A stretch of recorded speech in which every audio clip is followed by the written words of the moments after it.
পাত্রকে তুলতে নিয়ে যাওয়া হচ্ছে।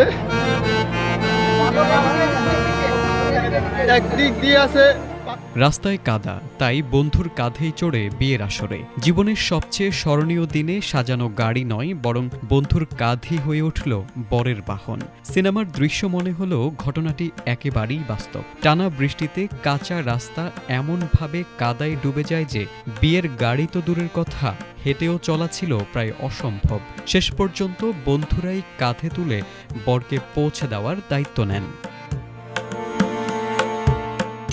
ঘটনাটি ঘটেছে কুড়িগ্রামের রাজারহাট উপজেলার ছিনাই ইউনিয়নের ভাটিগ্রাম এলাকায়। গত শুক্রবার স্থানীয় বাসিন্দা হাবিবুর রহমান কুড়িগ্রাম সদর উপজেলার হরিশ্বর গ্রামে বিয়ের উদ্দেশ্যে রওনা দেন, কিন্তু বাড়ি থেকে বের হয়েই সামনে আসে ভাঙাচোরা কাঁচা রাস্তার ভয়াবহ চিত্র। টানা বৃষ্টিতে প্রায় 1 কিলোমিটার রাস্তা কাদায় একাকার হয়ে যাওয়ায় কোনো ধরনের যানবাহন চলাচল করতে পারেনি। উপায় না দেখে কাদার গভীর অংশগুলো বন্ধুর কাঁধে চড়েই পার করেন বর। পরে প্রায় 1 কিলোমিটার পথ অতিক্রম করে একটি মাইক্রোবাসে উঠে কনের বাড়ির উদ্দেশ্যে রওনা হন।